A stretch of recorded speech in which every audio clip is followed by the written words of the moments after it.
আমরা দেখতে পাচ্ছি প্রধান উপদেষ্টা ডক্টর মোহাম্মদ ইউনূস এখন তিনি তার বক্তব্য রাখছেন। আজকে এখানে হাজির হয়েছে, পথে ঢেউয়ের মতো লোক আসছে। সারা বাংলাদেশ জুড়ে কোটি কোটি মানুষ আজকে এই মুহূর্তের জন্য অপেক্ষা করছে। তারা তাকিয়ে আছে হাদির কথা শোনার জন্য। আজকে বিদেশে যারা আছে বাংলাদেশি, এই মুহূর্তে তারাও হাদির কথা জানতে চায়। প্রিয় ওসমান হাদি, তোমাকে আমরা বিদায় দিতে আসি নাই এখানে। তুমি আমাদের বুকের ভেতরে আছো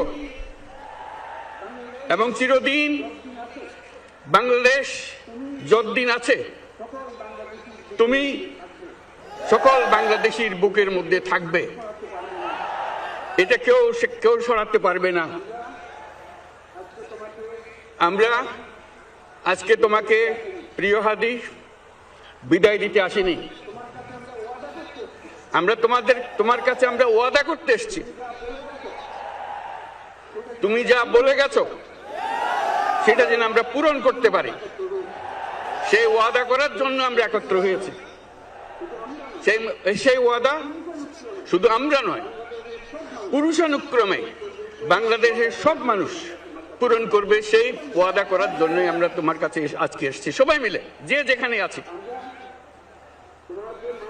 আমরা তোমার যে মানব প্রেম, তোমার যে ভঙ্গি, মানুষের সঙ্গে উঠা বসা, তোমার যে রাজনৈতিক দৃষ্টিভঙ্গি, সবাই প্রশংসা করছে। সেটা আমরা মনে প্রাণে গ্রহণ করছি, যে এটা যেন আমাদের মনে সব সময় জাগ্রত থাকে, আমরা সেটা অনুসরণ করতে পারি। তুমি আমাদেরকে এমন এক মন্ত্র কানে দিয়ে গেছো, সেই মন্ত্র বাংলাদেশের কেউ কোনোদিন ভুলতে পারবে না এবং এই মন্ত্র চিরদিন আমাদের কানে বাঁচতে থাকবে। সেই মন্ত্র বাংলাদেশের বড় মন্ত্র হয়ে আমাদের জাতির সঙ্গে সংযুক্ত থাকবে।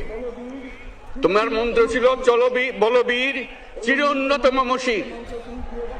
এই উন্নত মমশিরের যে মন্ত্র তুমি দিয়ে গেছো, সেটা বাংলাদেশি সন্তানের জন্মলগ্ন থেকে যতদিন সে বেঁচে থাকবে নিজের কাছে বলবে চল বলবীর চির উন্নত মমশির, আমাদের শির কখনো নত হবে না। সেই মন্ত্র তুমি আমাদেরকে দিয়ে গেছো। আমাদের সব